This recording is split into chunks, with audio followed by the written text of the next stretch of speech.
पहले ये होता था कि हमारे भाषण के बीच में राहुल जी भाग जाते थे।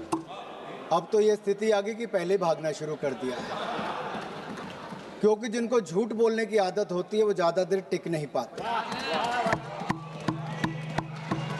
ना उनके आरोप टिक पाए कभी, ना ये नेता कभी टिक पाए। और उनके भाषण के बाद मैं शुरुआत तो ये कहूँगा, एक अरसा हुआ कि आप नींद से जागे नहीं। कृपया आप लोग कितना बदल गया भारत, हो जाए, मगर आप माने ही नहीं। Kindly I will request to everybody, kindly take your seat. Kindly take your seat, please. बोले सर। एक अरसा हुआ कि आप नींद से जागे ही नहीं। कितना बदल गया भारत, मगर आप माने ही नहीं। बात जमी की करते हो, मगर जमी पर उतरिए तो सही। तब के मजबूर भारत से अब के मजबूत भारत की तस्वीर देखिए तो सही। सर, ऐसा लग रहा था कोई दंगल में उतर आया है। सर, ग्रिप की बात कर रहे थे और अपनी कमजोरी दिखाकर चले गए। इन लोगों ने अपने समय अर्थव्यवस्था को इतना जकड़ा था भ्रष्टाचार के कारण कि दुनिया की लड़खड़ाती चरमराती अर्थव्यवस्थाओं में भारत को लाकर खड़ा कर दिया था। मोदी सरकार आने के बाद लड़खड़ाती चरमराती नहीं, दुनिया की चौथी बड़ी अर्थव्यवस्था भारत बन गया।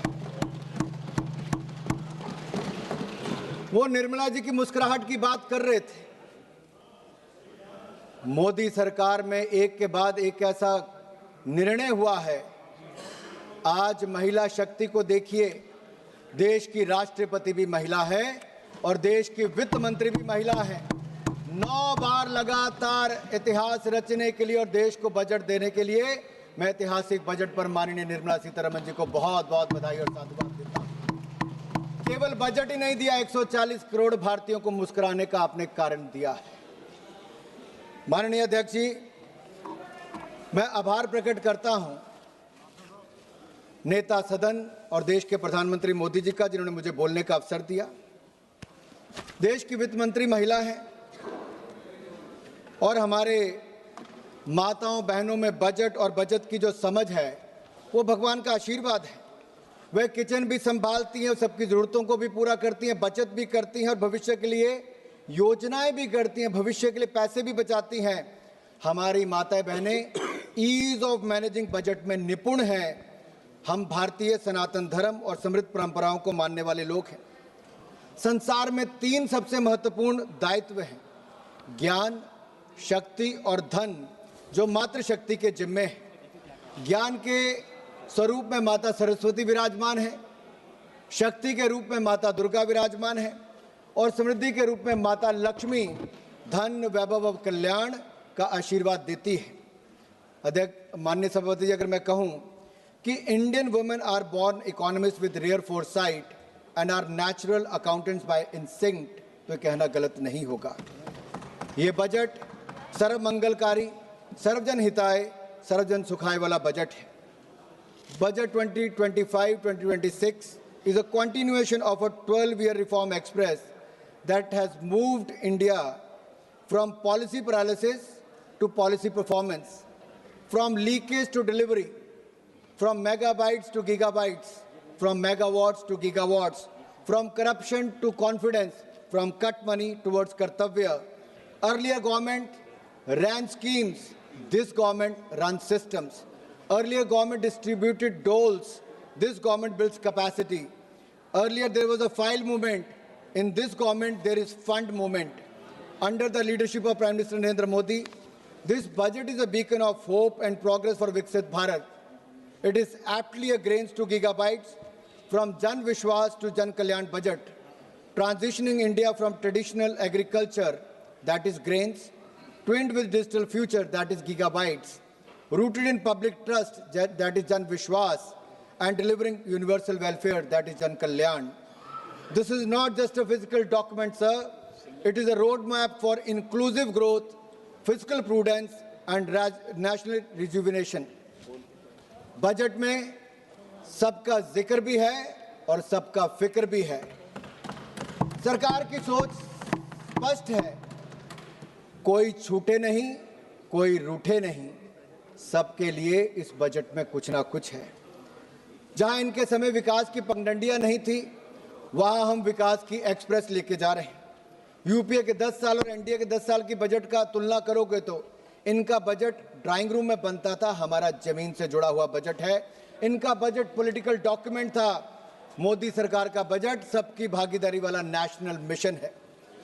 जब हम बजट निर्माण पर चर्चा करते हैं तो किचन से लेकर कारखाने तक, गांव से लेकर शहर तक सबकी आकांक्षाओं को शामिल करते हैं। मोदी सरकार के 4 आयाम, गरीब, महिला, युवा और किसान।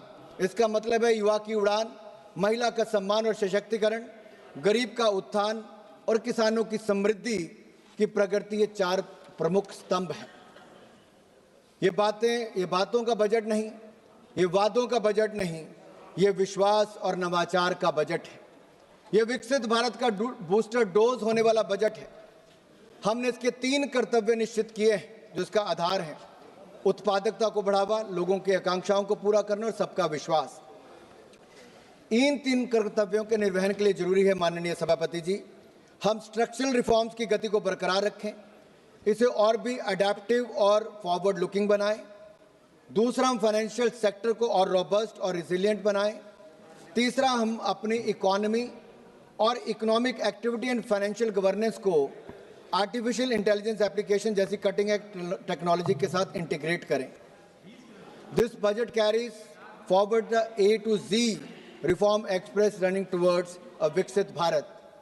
A for A, अन्नदाता टू अन्न कल्याण। B, bold reforms to biopharma Shakti. C, chips and semiconductors to connectivity.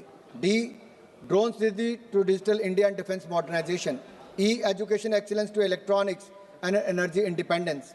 F, fiscal prudence to fintech revolution. G, Garib Kalyan to G, Gram G and GST reforms.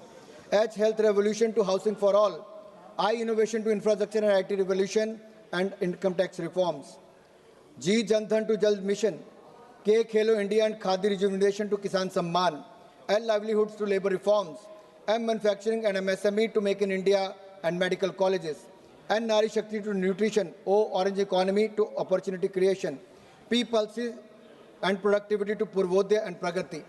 Q, quality of governance and quantum computers. R, railway to R&D and rural revival. S, startup India and stand-up India to skill India and Saksham Sugme Samrit Bharat. T, telecom and technology relevation to tech simplification. U, urban transformation to Udan Unnati. V, Vanchit Vikas to Viksit Gram to Viksit Bharat. W, world-class infrastructure to waterways. X, ports to X factors. Y, Yuva Shakti to Yugain Bharat. And Z, zero tolerance for corruption to zero poverty Bharat. This reform express has no brakes, sir. 2014 में जब हमारी सरकार आई तो सवाल ये पूछा गया क्या देश में सही मायने में रिफॉर्म्स आ सकती हैं, क्या भ्रष्टाचार मुक्त सरकार दी जा सकती है, क्या गरीबों का कल्याण और गरीबी रेखा से बाहर निकाला जा सकता है। उसका उत्तर था हाँ। और पिछले 12 सालों में मोदी सरकार ने रिफॉर्म्स लेकर आए, रिफॉर्म, परफॉर्म, ट्रांसफॉर्म, इस पर काम किया और जो ऑक्शन और एलोकेशन इन सब में पारदर्शिता लाए और लाखों करोड़ रुपया भारत के खजाने में जमा किया। यही नहीं, करप्शन फ्री सरकार, भ्रष्टाचार मुक्त शासन दिया है तो नरेंद्र मोदी की सरकार ने दिया है। 25 करोड़ गरीबों को गरीबी रेखा से बाहर निकालने का काम किया। मोदी है तो मुमकिन है, ये सब संभव हो पाया है। यही नहीं अध्यक्ष जी, if I have to give you the contrast, the rot versus reform, अगर भ्रष्टाचार बनाम सुधार की मैं बात करूं तो उसमें दिखता है कि इनके समय 2G से लेकर अन्य घोटाले हुए, हमारे समय उस निष्पक्ष और पारदर्शिता के तौर पर उसमें एलोकेशन और ऑक्शन हुआ। कैपिटल एक्सपेंडिचर यूपीए के 10 साल में कुल मिला के 14 लाख करोड़ खर्च हुए। मोदी जी और निर्मला सीतारमण जी ने इसी साल पब्लिक कैपिटल एक्सपेंडिचर 12,20,000 करोड़ एक ही साल में दिया है और पिछले 12 सालों में 66 लाख करोड़ से ज़्यादा दिया। यही नहीं, एग्रीकल्चर बजट इनके समय 27,000 करोड़ था जो बढ़कर 1,67,261 करोड़ हुआ है।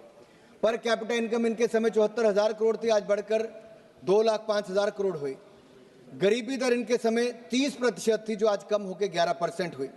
महिलाओं की बात करते हैं, हमने तो महिलाओं के लिए 33% आरक्षण दिया, तो नरेंद्र मोदी जी ने आकर दिया, जो पहले कोई नहीं कर पाया। और यहां पर निर्मला जी ने बजट में, जेंडर बजट में 5 लाख करोड़ रुपए का प्रावधान किया है, जो आज तक का सबसे ज्यादा है। देश की महिलाओं की ओर से मैं मोदी जी और निर्मला जी का बहुत बहुत आभार प्रकट करता हूं। वुमेन लेबर फोर्स इनके समय 23% थी, आज बढ़कर वो 42% हो गई है। लगातार महिलाओं की भूमिका बढ़ रही है, लेकिन राहुल जी की कांग्रेस में महिलाओं की भूमिका ये बढ़ी कि अपने परिवार के सदस्य को तो वहीं खड़े रहने दिया, बाकी महिलाओं को लंबी कतार बनाकर वेल में भेज दिया और वेल से प्रधानमंत्री जी के घेराव करने में भेज दिया कि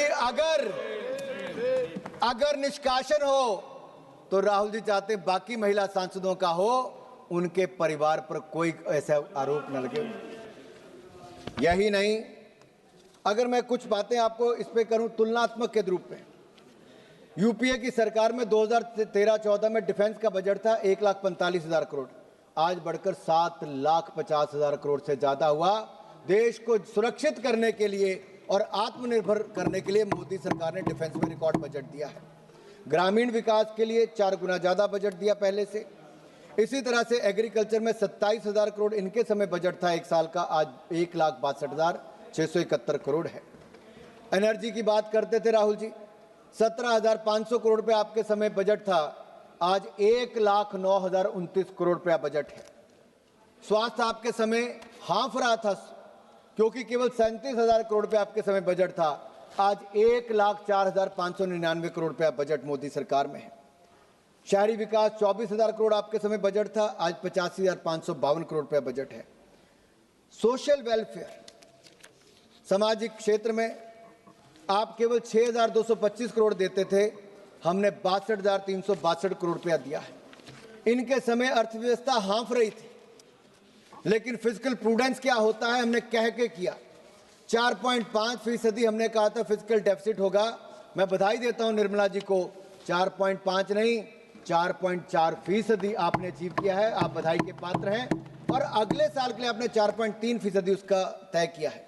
यही नहीं अध्यक्ष जी, पिछले साल 50.65 लाख करोड़ का बजट था, इस बार उसमें 5.6% वृद्धि करके 53,47,000 करोड़ रुपए का बजट रखा है, उसके लिए मैं आपको साधुवाद देता हूं।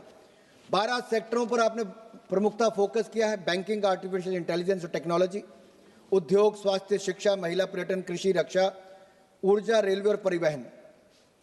अब मैं पहला बैंकिंग पर आता हूं। ये जो ग्रिप की बात राहुल गांधी कर रहे थे ना साहब, ये ऐसी ग्रिप इन्होंने बैंकिंग सेक्टर पर लगाई थी कि 12 में से 11 बैंक पीसीए फ्रेमवर्क में थे। यूपीए सरकार में हमारी सरकार आई, मोदी जी 5R रिफॉर्म्स लेकर आए। हमने पिछले 10 सालों में 10 लाख करोड़ की बैड लोन रिकवरी की है, 10 लाख करोड़ रुपए की बैड लोन रिकवरी की है। और इस साल हमारे बैंक 2 लाख करोड़ रुपए से ज्यादा मुनाफा कमाने वाले अपने आप में रिकॉर्ड है। यही नहीं, अगर मैं जीएनपी की बात करूं, ग्रॉस नॉन परफॉर्मिंग एसेट की, अटल जी जब सरकार में आए तो 16% था, उन्होंने कम करके उसको 7.6% किया। यूपीए की सरकार में वापस बढ़ के 12.3% हो गया। हमारी सरकार में, मोदी सरकार में उसको कम करके 2.31% पे लाए हैं। ये रिकॉर्ड है साहब। अब डिपॉजिट और क्रेडिट की मैं बात करता हूं। यूपीए की सरकार में 88 लाख करोड़ रुपया पैसा जमा बैंकों में हुआ, हमारे समय 2,32,000 करोड़ रुपया पैसा जमा हुआ। इनके समय क्रेडिट 67 लाख करोड़ दिया, हमारे समय 1,81,000 करोड़ दिया। सर, ये पॉलिसी पैरालिसिस इनके समय था, हमारे समय पॉलिसी परफॉर्मेंस है। राहुल जी आर्टिफिशियल इंटेलिजेंस और डेटा की बात कर रहे थे। दुख की बात तो ये है सर, सब्जेक्ट कुछ और होता है, बोलते किसी और पे। इनका तो ज्ञान भी नर्सरी क्लास से शुरू करवाना पड़ेगा। इनको ट्रेड एंड कॉमर्स और फाइनेंस में ही अंतर नहीं पता। राष्ट्रपति भाषण पे क्या चर्चा करनी और बाकी का कहना वो राहुल गांधी जी को नहीं पता। सर हार की नफरत इतनी हो गई है कि सदन के नियमों से नफरत है, स्पीकर से नफरत है, संवैधानिक संस्थाओं से नफरत है, देश के प्रधानमंत्री से नफरत है और अब तो भारत से नफरत शुरू हो गई है इनको। और मन घड़ंत आरोप लगाते हैं साहब। और ऐसी नफरत हो गई है कि 95 चुनाव इनके नेतृत्व में कांग्रेस पार्टी हारी और अगले 3-4 महीनों में सेंचुरी लगाने वाली है हार की। सर आर्टिफिशियल इंटेलिजेंस की इन्होंने बात की। सर इनको मैं याद कराना चाहता हूं आर्टिफिशियल इंटेलिजेंस पे, शायद ये भूल गए जितना मोदी सरकार ने काम किया शायद किसी और ने नहीं किया। 25 करोड़ लोगों को एआई मॉड्यूल्स पे शिक्षित हमारी सरकार इस बजट में हमने प्रावधान किया करने वाली है। समय से पहले उनको तैयार करना चाहती है। एआई इनेबल्ड नेशन हम बनाना चाहते हैं। सर 2030 तक एआई इनोवेशन हब हमारे यहाँ पे बने, एआई के क्षेत्र में एम्प्लॉयमेंट इनोवेशन आए, 8 करोड़ से अधिक प्रोफेशनल्स की जरूरत दुनिया भर में पड़ेगी और उसकी मार्केट कहीं से तैयार होगी तो हमारे भारत के युवा एआई प्रोफेशनल बनके देश और दुनिया को अपनी सेवाएं देंगे। सर उसके लिए हमने प्रावधान किया बजट में। सर उद्योग की मैं बात करूं, एमएसएमई की मैं बात जरूर करना चाहता हूं सर, क्योंकि हमारी जीडीपी में 30% भागीदारी एमएसएमई की है, हमारी एक्सपोर्ट में 40% हिस्सेदारी एमएसएमई की है। और सर मैं धन्यवादी हूं निर्मला सीतारमण जी का कि 10,000 करोड़ रुपया एमएसएमई ग्रोथ फंड आपने इसके लिए प्रावधान किया है और 2,000 करोड़ रुपया आपने सेल्फ रिलायंट इंडिया फंड के लिए दिया है। इससे हमारे एमएसएमई सेक्टर को बल मिलेगा और अभी हमारे 6.63 करोड़ एमएसएमई रजिस्टर्ड है। अगले कुछ सालों में 7-7.5 करोड़ से ज़्यादा हो जाएगा। लगभग 27 करोड़ लोगों को रोजगार इसके माध्यम से मिलता है सर, और एमएसएमई सेक्टर से लगभग 3-4 करोड़ लोगों को और रोजगार आने वाले समय में मिलेगा। और मैं धन्यवादी हूँ पीयूष गोयल जी को और माननीय प्रधानमंत्री मोदी जी का, 9 देशों से एफटीए एग्रीमेंट रिकॉर्ड समय में भारत ने की है जिससे भारत के एमएसएमई सेक्टर को फायदा मिलेगा। सर हमारे सूक्ष्म लघु उद्योग को बल मिलने वाला, मैं उस पर बाद में बोलूंगा कितना उससे फायदा मिलने वाला है। सर मैं ये कहूंगा, नेता प्रतिपक्ष विदेशों में जाकर बर्लिन में आंसू बहाते हैं, एमएसएमई पर घड़ियाली आंसू बहाते हैं। सही मायने में वो भारत को नीचा दिखाना चाहते थे। सर इनकी सरकार में एमएसएमई को कितना लोन मिला? 12 लाख करोड़ रुपया। मोदी सरकार में 30 लाख करोड़ रुपया हमने बैंकों से दिलाया। इनके समय लोन लेने में 59 महीने लगते थे, हमारे समय 59 महीने नहीं, 59 मिनट में लोन जारी कर दिया जाता है, पैसा दे दिया जाता है। पब्लिक सेक्टर एंटरप्राइजेज में हमने 25% प्रोक्योरमेंट एमएसएमई सेक्टर से करने की बात कही। राहुल जी आपके समय तो केवल लिप सर्विस दी जाती थी, यहां पे पूरी तरह से सर्विस देने का काम हमारी सरकार करती है। और मैं एक प्रश्न राहुल गांधी जी से पूछना चाहता हूं और पूरी कांग्रेस पार्टी से पूछना चाहता हूं।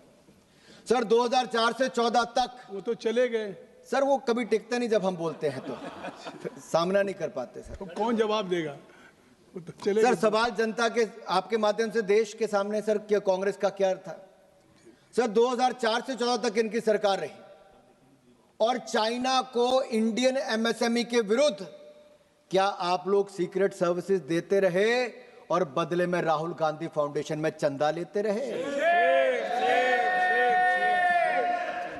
सर इन लोगों ने जानबूझकर भारतीय बाजार को चाइनीज प्रोडक्ट के लिए खुला छोड़ दिया था। मेरा गंभीर आरोप यह है, क्या इनके समय ट्रेड डेफिसिट 25 गुना ज्यादा बढ़ के $45 बिलियन से ज्यादा नहीं हो गया? भारतीय बाजार को चाइना के लिए किसी ने खुला छोड़ा तो कांग्रेस पार्टी ने छोड़ा था सर। एमएसएमई को डिमोट करते थे, मोदी जी एमएसएमई को प्रमोट करते हैं सर, इतना फर्क है। सर मैं अगला स्वास्थ्य के क्षेत्र में आना चाहता हूं। इनके समय मात्र 37,000 करोड़ का बजट था, आज 1,04,599 करोड़ का बजट है, जो कई गुना ज्यादा है।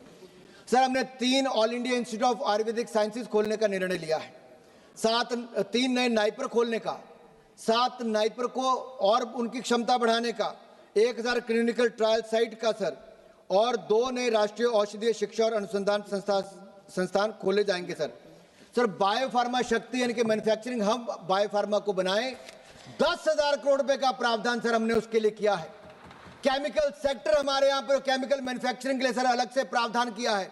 इंडिया सेमीकंडक्टर मिशन 2.0 की शुरुआत, इलेक्ट्रिक मैन्युफैक्चरिंग कंपोनेंट के लिए 40,000 करोड़ रुपए का प्रावधान, हर सेक्टर को बल देने का काम, मैन्युफैक्चरिंग को बल देने का काम sir NIMHANS institute mental health के लिए हम सर खोलेंगे, 1 लाख एलाइड हेल्थ प्रोफेशनल्स को ट्रेनिंग देंगे सर 10 नए डिसिप्लिन में। सर 17 दवाओं पर सीमा शुल्क खत्म कर दिया और कम कर दिया सर, दवाई सस्ती कैंसर की भी और बाकी भी। सर मैं यही कहूंगा इनके समय, सर मैं 20 मिनट और लूंगा सर, अभी मेरा 1 घंटे का टाइम है सर। पार्टी के तरफ से 18 लोग बोलना। जी सर इनके समय सर 60 साल राज किया, केवल 2 एम्स बने। मोदी सरकार ने 10 साल में 16 नए एम्स खोलने का काम किया है सर ये मेडिकल कॉलेजेस की बात अखिलेश जी कर रहे थे, 387 मेडिकल कॉलेज थे सर, आज 760 हो गए। 50,000 MBBS की सीटें थी, आज 1,20,000 हो गई।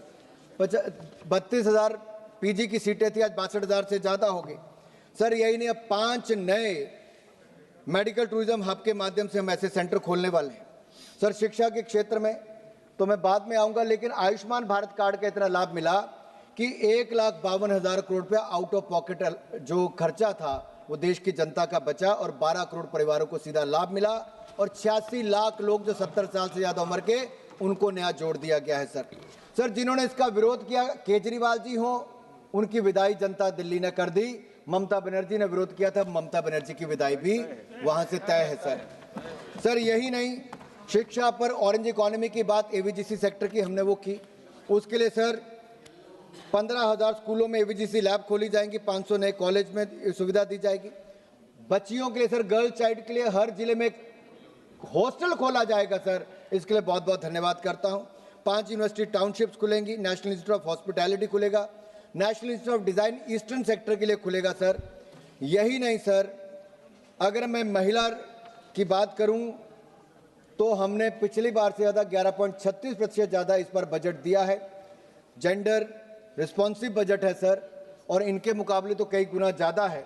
शी मार्ट सर बधाई के पात्र है सर। यात्रा देखिए सर महिलाओं की, कांग्रेस के जमाने बैंक खाता नहीं था, मोदी जी ने बैंक खाता भी खोला, सेल्फ हेल्प ग्रुप भी बनवाए, उनको पैसा भी दिया, ड्रोन दीदी भी बनाया, उनके लिए पैसा भी दिया, फिर मुद्रा योजना से फायदा दिया, स्टैंड अप इंडिया योजना लाए, और अब 3 करोड़ बहनों को लखपति दीदी बनाने का लक्ष्य है।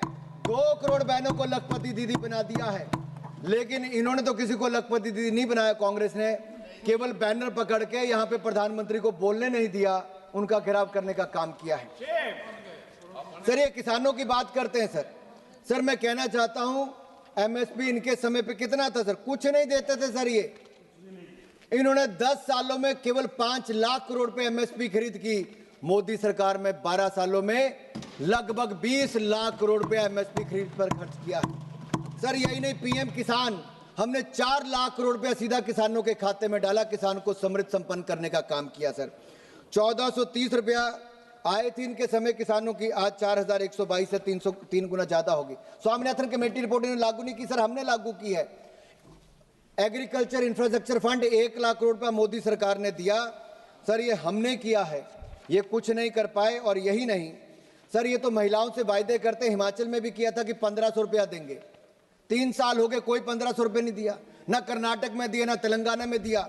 लेकिन जहां जहां भाजपा की सरकारें हैं, मध्य प्रदेश हो, महाराष्ट्र हो या फिर हरियाणा हो, हर जगह समय जो कहा उस पे हमने बहनों को पैसे दिए, उनका सशक्तिकरण किया है। कांग्रेस ने केवल वायदे किए हैं और कुछ नहीं किया सर। हमारे लिए सर नारी शक्ति नमो नमः सर, हमने भारत के किसान को मजबूत किया। और राष्ट्रपति जी ने अपने भाषण में कहा, a prosperous farmer is its first priority for the विकसित Bharat.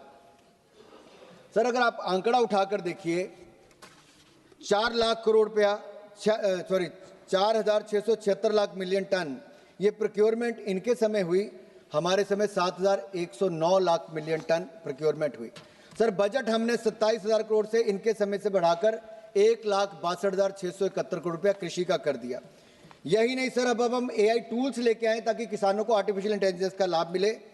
Sir high value crop से लेके बाकी सब हम कर रहे हैं। युवाओं के लिए सर हमने बजट 1000 करोड़ से बढ़ाकर सर 4400 करोड़ कर दिया।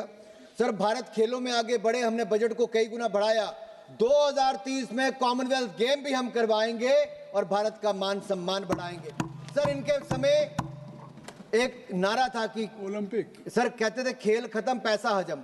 सर कांग्रेस के समय कॉमनवेल्थ के खेल से पहले पैसा हजम ये लोग कर गए थे सर, इतना भ्रष्टाचार किया था। अब आप ओलंपिक करेंगे। सर ओलंपिक भी करेंगे सर, 2036 में करेंगे। और यही नहीं सर, मैं एक यहां पे कहना चाहता हूं सर, देश की सुरक्षा की बात आई सर, 3-4 मिनट में खत्म करा। सर देश की सुरक्षा का बजट सर 7,60,000 करोड़, जहां ये आखिरी बजट के 7,85,000 करोड़ रुपया, क्योंकि आप minister of state for defence साथ में बैठे हैं। सर इनके समय आखिरी गांव कहा जाता था सीमा के विलेज, मोदी सरकार ने उसको फर्स्ट विलेज और वाइब्रेंट विलेज बनाने का काम किया, सड़कों से जोड़ने का काम किया, नॉर्थ ईस्ट के राज्यों को रेल से जोड़ने का काम किया, हवाई पट्टियां बना दी सर। और यही नहीं, डिफेंस मैन्युफैक्चरिंग इंडिया में किया सर। इनके समय क्या था सर, 30,000 करोड़ नहीं होता था, हमने 1,20,000 करोड़ रुपया डिफेंस मैन्युफैक्चरिंग किया। इनके समय 862 करोड़ रुपए का एक्सपोर्ट था, हमारे समय 26,000 करोड़ रुपए पिछले साल एक्सपोर्ट किया। सर यही नहीं, जब ऑपरेशन सिंदूर हुआ तो हमारी ब्रह्मोस मिसाइल हो या आकाश डिफेंस सिस्टम हो, पाकिस्तान की जो हवाई पट्टियां थी उनको बैलगाड़ी चलने के लायक भी नहीं छोड़ा सर। सर होम मिनिस्ट्री का बजट लगातार बढ़ाया। मैं बधाई देता हूं अमित भाई शाह जी को और मोदी जी को, आज नक्सलवाद माओवाद भारत में अपनी आखिरी सांसें गिन रहा है। मार्च इसी साल तक सर नक्सलवाद जड़ से मुक्त कर देंगे सर, ये हमारा प्रण है सर। सर यही नहीं सर, अभिषेक बनर्जी जी कह रहे थे कि बंगाल को कुछ नहीं दिया, फिर कहते अच्छा, जब हमने कहा कि डंकुनी से लेकर सूरत के लिए, डंकुनी से लेकर सूरत के लिए फ्रेट कॉरिडोर अनाउंस किया। सर ये किसने किया? हमने किया। लेकिन सर मैं बंगाल की बात इसलिए करना चाहता हूं, वहां के लोगों से आवास योजना हो, प्रधानमंत्री आवास योजना, आयुष्मान भारत योजना हो या फिर मनरेगा हो, इसमें कट मनी की खुली छूट ये इस समय की ममता बनर्जी सरकार ने दिया। सर मैं आपके सामने ये देखिए सर, क्या हालत है सर बंगाल की कर दी है। सर ये चार्ट बड़ी स्पष्ट दिखाता है किन किन को पैसा ममता बनर्जी की सरकार दे रही है sir. Sir science and technology 82 crore, youth services 800 crore, IT industry and commerce 1483 crore, लेकिन माइनॉरिटी और मदरसों को 5713 करोड़ रुपया सर। 10 डिपार्टमेंट को मिला के जितना पैसा नहीं सर, ये तुष्टिकरण की राजनीति कर रहे हैं सर। यही नहीं सर, इनके नेता पकड़े गए एक के बाद दूसरा मिनिस्टर। सर मैं नाम नहीं लूंगा क्योंकि नियम के अनुसार नहीं, नेता प्रतिपक्ष नियम नहीं मानते, क्योंकि कहने के LOP हैं, लेकिन शायद वो समझते नहीं LOP का मतलब लीडर ऑफ ऑपोजिशन नहीं, उनको लगता है leader opposing parliament, leader opposing Bharat बन गए सर वो। सर जब भी बाहर जाते हैं सर ऐसा करते हैं। अब कृपया समाप्त करें। बस सर 3 मिनट में सर खत्म कर। 3 मिनट तो पहले सर रेलवे और सड़क को लिए सर 6 लाख करोड़ रुपए प्लीज समाप्त दिया है। प्लीज और सर यही नहीं सर, इनके समय ये फर्श पर हमारी अर्थव्यवस्था को छोड़ गए थे, आज उसको अर्श तक ले जाने का काम किया है। हमारा और आपका कोई मेल नहीं हो सकता और सरकार चलाना कोई बच्चों का खेल नहीं है। राहुल जी कह रहे थे कि हम लोग नेगोशिएशन का मौका दो। सर इन्होंने तो बगैर नेगोशिएशन के सर, जब डोकलाम की घटना हुई सर हमारी सेना के जवानों के साथ डिफेंस मिनिस्टर सर सीमा पर गए, प्रधानमंत्री सीमा पर गए, लेकिन राहुल गांधी बंद कमरे में चीनी डिप्लोमेट के साथ क्या कर रहे थे sir? Rahul Gandhi Foundation, Rajiv Gandhi Foundation के लिए पैसा जुटा रहे थे। सर आज हम विश्व की चौथी बड़ी अर्थव्यवस्था है सर। सर ये भारत के लिए गर्व की बात है सर, मुस्कुराने की बात है, उल्लास का क्षण है सर। लेकिन सवाल ये खड़ा होता है, राहुल गांधी लास्ट टाइम कब मुस्कुराए? सर मैं आपसे पूछता हूं, आपसे तो नहीं पूछ सकता सर, लेकिन आपके माध्यम से बाकियों से पूछता हूं। राहुल गांधी लास्ट टाइम मुस्कुराए 31 जुलाई 2025 को 4:20 पे, 4:20 पे। नहीं मैं उनको 420 नहीं कह रहा भाई, मैंने उनको 420 नहीं कहा सर, मैंने नहीं कहा सर, मैंने कहा 4:20 पे 31 जुलाई को। सर कैसे? सर जब भारत ने किसी देश के आगे झुकने से मना कर दिया, किसी ने भारत को तलखी में डेड इकोनॉमी कह दिया और इन्होंने हाथों हाथ ले दिया सर, और खुशी में सर ये कह दिया सर भारत डेड इकोनॉमी नहीं, भारत डोमिनेटिंग इकोनॉमी है, डोमिनेटिंग इकोनॉमी है।